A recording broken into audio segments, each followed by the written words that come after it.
just wanted to weigh in and give my views and thoughts regarding the recent hashtag that's come about called Black Pound Day, or really what it should be called is Black Pound Dismay.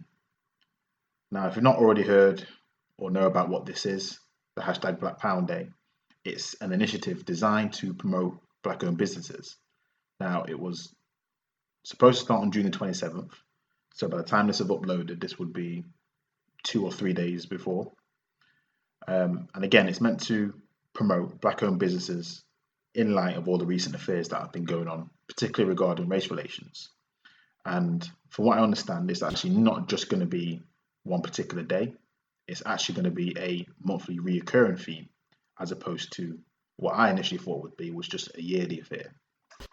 Now, sitting back, looking at everything that's been going on, observing everything, and I'm just thinking to myself, oh, my days, how is it that we always seem to score an own goal in our bid to help Black folk and just race relations in the UK across the whole?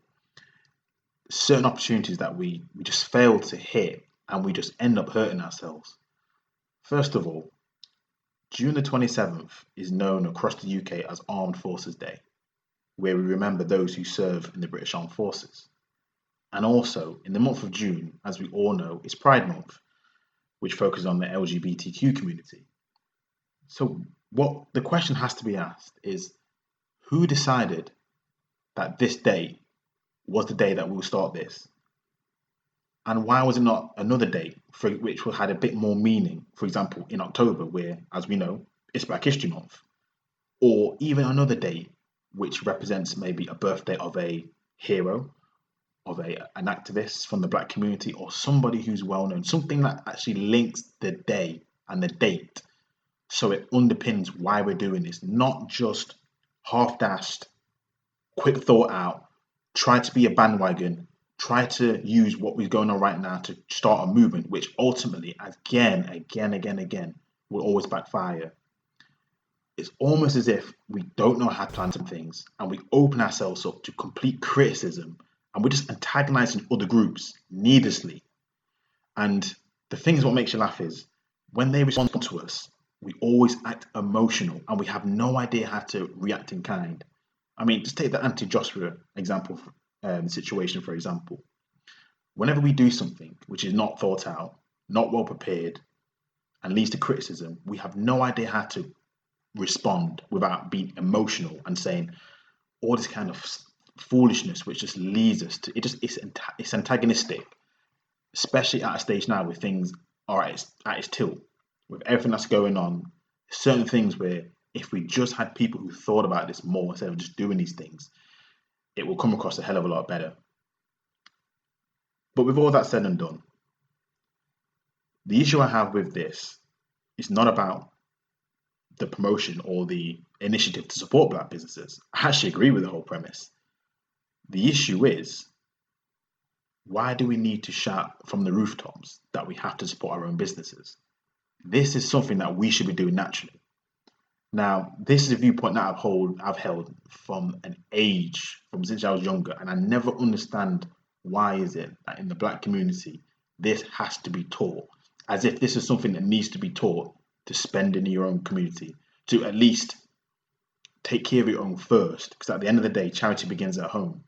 I've never heard, when it comes to like Asians, for example, I've never heard them personally shout from the rooftops or create these stupid hashtags saying Asian Pound Day or even White Pound Day. It's every single time I go into an Asian community, for example, a dominated area, they always make sure that all their needs are covered, from supermarkets, corner stores, clothes stores, restaurants, barbers. The list continues. Whatever it is that they believe that the people need, best believe it, they will make sure that they can create it, source it, and make sure that as much of their money is circulated in the community as possible. Now, this doesn't mean that they don't go outside of the community to try and get things that they need, whether it be, Amazon, Apple Store, whatever it may be, depending on what's available, not available. That's to be understood.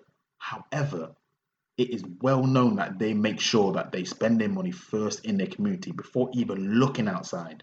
Whereas for us, It is the complete opposite.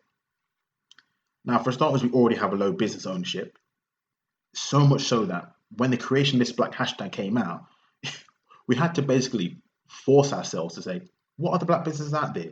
Who's out there? Name me your black business.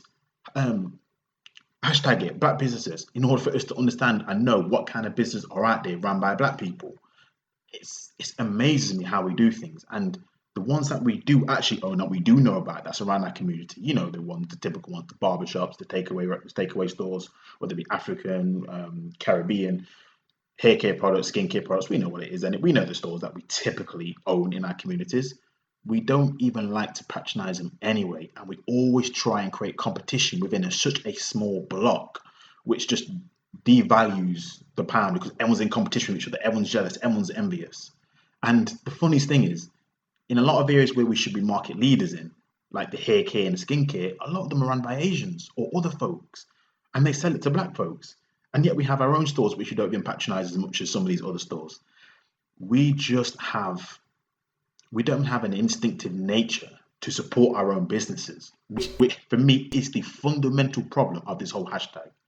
Again, I have zero problem with white people or Asian people say, you know what, I support my own first, and then go out elsewhere. I have zero problem with that. I think actually that is to be expected.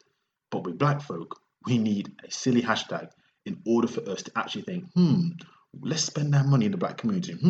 Let's find out what kind of, black entrepreneurs, either young, old, or whatever it may be, that we can try and support. Because at the end of the day, if we're all in this together, then why not we try and help each other, get everyone up? Again, this is how other communities do it. They come together, they band together, they try and build up from the ground up, and they make something of themselves. But us, not a chance. And even if you look at this thumbnail that's up on the screen right now, you can see 95% of our black pounds go outside of the black community. And we have a spending power of 300 billion. The last time that's been checked, that could be more. It probably is more, but according to estimates, that's the spending power that we do have. And that in itself, those statistics is just crazy. But again, it's not surprising because this is another reality that we have to face when it comes to black businesses and how this hashtag for me ultimately fail. A lot of black businesses just aren't run professionally at all. I can't tell you how many times you go into some of these black stores and we fail at the basic things. Customer service. We have such an informal, to the point of rude practices when it comes to our customers.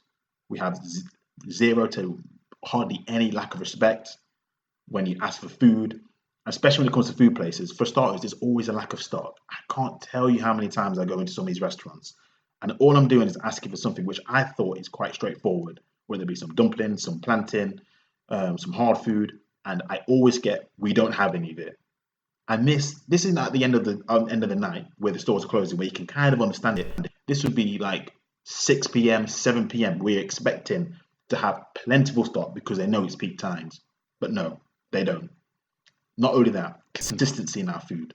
Again, whenever I see or whenever I go into a Caribbean restaurant, I have to almost pick the right day, the right time, the right minute, just so I know the consistency in the food is going to be how I expect it or how I not expect it. It's just a madness from top to bottom. And a lot of them, I mean, let's look at this image-wise. A lot of the stores, they look run down. Inside, they don't have nice tables, nice chairs. It doesn't look pleasant. We have a very, very, very bad way of running businesses from the top to the bottom. We need re-education into learning the art of business before we can even begin to be successful and for these hashtags to even begin to hold. But, and the funniest thing about this whole situation is the most successful, especially when it comes to the Caribbean restaurant, is not even run by someone who's black. If anyone knows anything about Turtle Bay is Britain's #1 Caribbean restaurant, and it's by a country mile.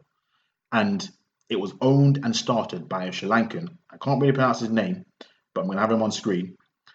But he started it in 2011.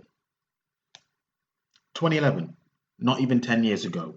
And already he has become a market leader in something which we should have absolutely honed, dialed in on, and actually been market leaders. And we should have been the inspiration for other people to step into the arena. What's happened? It's the complete other way around. And here's the thing. Once you go into that store, that restaurant, you already know why that's the case. And I tell you why. The first time you step into one of these turtle bays, again, it's clean, well designed, nice architecture. The food is well prepared. You don't have to worry about on a menu. You have a menu and there's no food in there. We know what's on the menu we're likely to have. I've not seen a situation that I've been there and I've asked something on the menu and they've come back to turn around to me and says, we don't have any of that. They also have a drinks bar, which makes brings in more clientele, different type of clientele. Because when I go into these restaurants, I see a lot of non-black clientele in there, which makes you think if you get a diversity crowd, you get more money in it, and that's how it's a chained restaurant. The atmosphere is better, the customer service is better, and it's something which I've been screaming at myself for the longest as to why we don't have successfully chained businesses like that. And again, this was set up and founded in 2011. We're not talking about 30, 40 years ago and it's taken hard graft. All it's taken is a little bit of vision, a little bit of time, a little bit of understanding, and he's completely run with the concept and completely killed the market. It says a lot, an absolute lot for what we are, where we are today, and how much catch up we need to do when it comes to black businesses. But here we are, 2020. And as disappointing as it is in 2020, and sitting back looking at all the things that we're writing with this hashtag, I'm just like, we are so wide off the market, it's unbelievable.